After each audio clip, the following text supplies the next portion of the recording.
स्वाध्याय इयत्ता 10वी विषय इतिहास पाठ 6 मनोरंजनाची माध्यमे आणि इतिहास। प्रश्न पहिला अ दिलेल्या पर्यायांपैकी योग्य पर्याय निवडून विधाने पूर्ण करा। 1. महाराष्ट्राचे आद्य कीर्तनकार रिकामी जागा यांना मानतात। अ. संत ज्ञानेश्वर, ब. संत तुकाराम, क. संत नामदेव, ड. संत एकनाथ। महाराष्ट्राचे आद्य कीर्तनकार संत नामदेव यांना मानतात। 2. बाबूराव पेंटर यांनी रिकामी जागा हा चित्रपट काढला। अ. पुंडलिक, ब. राजा हरिश्चंद्र, क. सैरंध्री, ड. बाजीराव मस्तानी। बाबूराव पेंटर यांनी सैरंध्री हा चित्रपट काढला।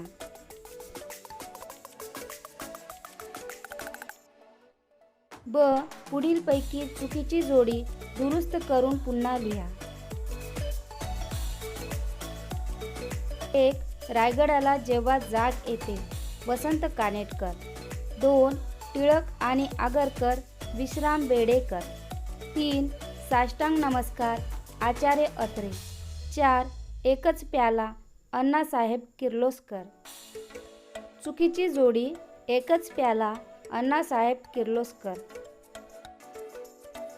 अचूक जोडी एकच प्याला राम गणेश गडकरी।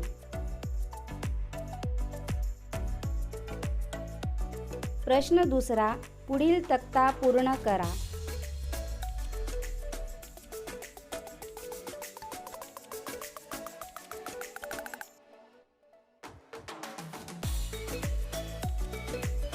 भजन, कीर्तन, ललित, भारुड। गुणवैशिष्ट्ये, भजनांची गुणवैशिष्ट्ये।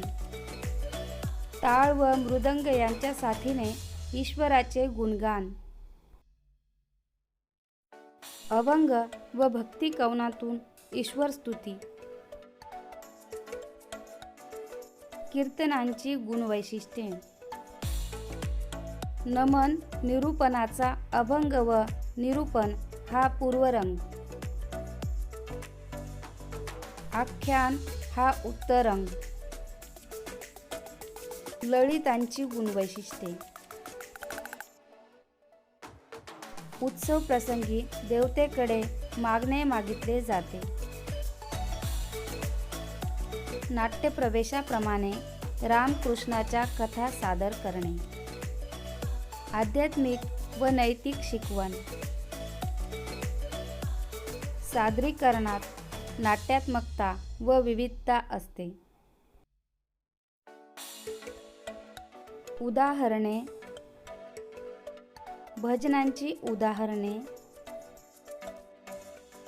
संत तुलसीदास यांची भजने। संत नामदेव यांची भजने। कीर्तनांची उदाहरणे। नारदीय कीर्तने। महात्मा फुले यांची सत्यशोधकी कीर्तने। ललितांची उदाहरणे। गोवा, कोकण या भागात मोठ्या प्रमाणात प्रचलित। भारुडांची उदाहरणे। संत ज्ञानेश्वर, संत नामदेव यांची भारुडे। संत एकनाथांची भारुडे सर्वात लोकप्रिय आहेत।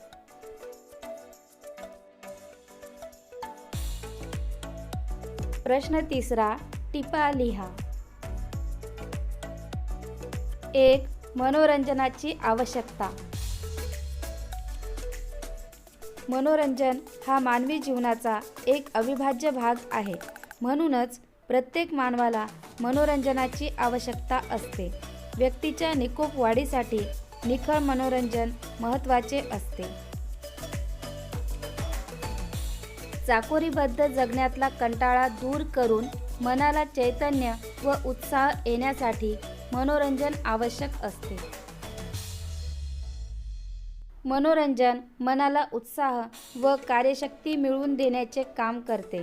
मनोरंजनातून छंद वाढीस लागतात व त्यातून व्यक्तिमत्त्वाचा विकास होतो. मनोरंजनामुळे मनाला विरंगुळा मिळतो व मनावरील ताण हलके होतात. 2. मराठी रंगभूमी. व्यक्तीने किंवा समुदायाने ललित कला सादर करण्याचे स्थान म्हणजे रंगभूमी होय. 19व्या शतकाच्या मध्यात मराठी रंगभूमीचा उदय झाला.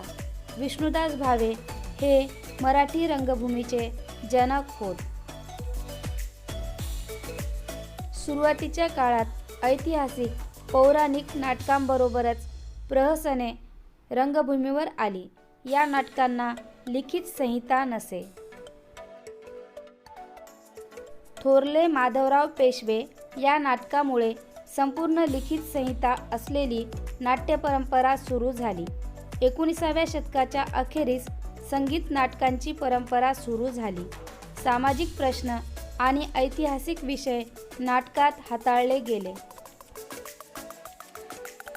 मराठी रंगभूमीच्या पडत्या काळात आचार्य अत्रे यांच्या नाटकांनी रंगभूमीला सावरले. वि. शिरवाडकर, विजय तेंडुलकर, वसंत कानेटकर अशा लेखकांनी मराठी रंगभूमीला समृद्ध केले. 3. रंगभूमी व चित्रपट क्षेत्रांशी संबंधित व्यावसायिक क्षेत्रे. रंगभूमी आणि चित्रपट यांच्याशी संबंधित पुढील अनेक व्यावसायिक क्षेत्रे आहेत. रंगभूमीसाठी नेपथ्य, वेशभूषा, केशभूषा, रंगभूषा करणाऱ्या अनेक तज्ज्ञांची गरज असते. दिग्दर्शक, कलाकार, छाया व प्रकाशयोजना करणारे तंत्रज्ञ व सहाय्यक यांची गरज असते. लेखक, त्यांचे सल्लागार, संगीत व भाषा यातील जाणकार या सर्वांची आवश्यकता असते. चित्रपटासाठीही या सर्वांची आवश्यकता असते. त्याचबरोबर कॅमेरामन, संवाद लेखक, कथालेखक, नृत्य दिग्दर्शक, गीतकार अशा तज्ज्ञांची आवश्यकता असते. रंगभूमी व चित्रपट या क्षेत्रांशी संबंधित अशी ही सर्व व्यावसायिक क्षेत्रे आहेत.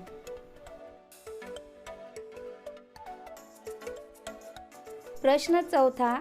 पुढील विधाने सकारण स्पष्ट करा. 1. चित्रपट माध्यमात इतिहास हा विषय महत्त्वाचा आहे. ऐतिहासिक घटनांवर आणि व्यक्तींवर चित्रपट बनवताना इतिहासाचा आधार घ्यावाच लागतो. ऐतिहासिक कथा विषय असल्यास तो वास्तववादी होण्यासाठी तत्कालीन वातावरणाची निर्मिती करावी लागते. पात्रांच्या तोंडची भाषा, चालण्या बोलण्याच्या पद्धती याही माहीत असाव्या लागतात.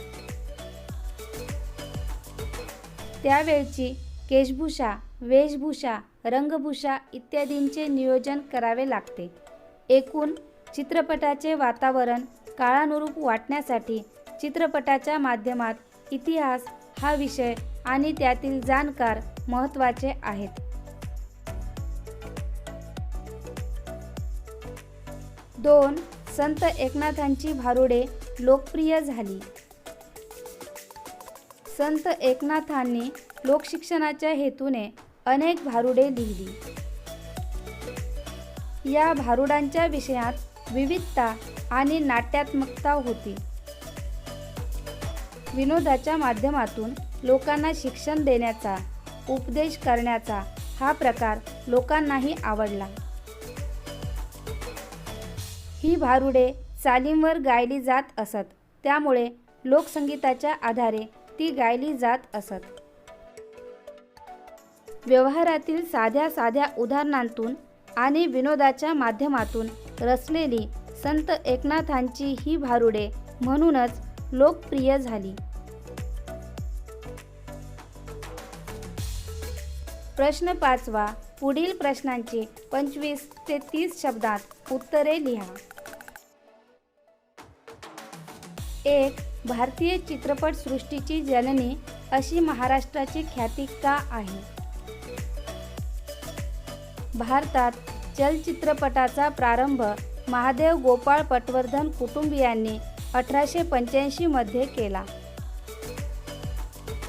1899 मध्ये हरिश्चंद्र सखाराम भाटवडेकर उर्फ सावेदादा यांनी भारतातील पहिला लघुपट तयार करून तो मुंबईत आझाद मैदानावर दाखवला. दादासाहेब तोरणे, करंदीकर, पाटणकर व दिवेकर यांनी परदेशी तंत्रज्ञांची मदत घेऊन पुंडलिक हा कथापट 1912 मध्ये मुंबईत दाखवला.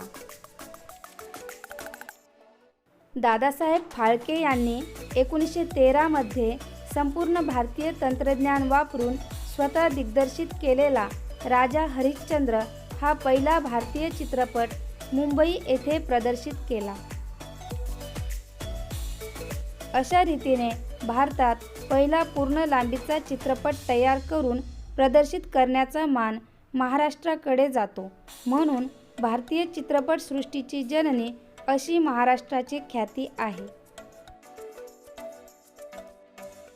2. पोवाडा म्हणजे काय हे स्पष्ट करा.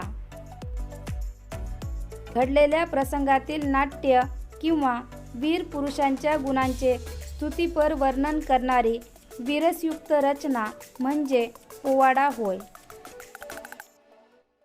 पोवाडा हा गद्य पद्य मिश्रित सादरीकरणाचा प्रकार आहे. तो पूर्वी राजदरबारात वा लोकसमूहासमोर आवेशपूर्णरित्या डफाच्या तालावर सादर केला जात असे. पोवाड्यातून तत्कालीन सामाजिक, धार्मिक व राजकीय स्थितीचे, सामाजिक रीतिरिवाजांचे वर्णन केलेले असते. लोकजागृती आणि मनोरंजन हा पोवाड्यांचा मुख्य हेतू असतो. दरबारी प्रथा, युद्धांच्या पद्धती, शस्त्रांची नावे यांचे उल्लेख असतात. म्हणून पोवाडा हा इतिहास लेखनाचे उपयुक्त साधनही आहे.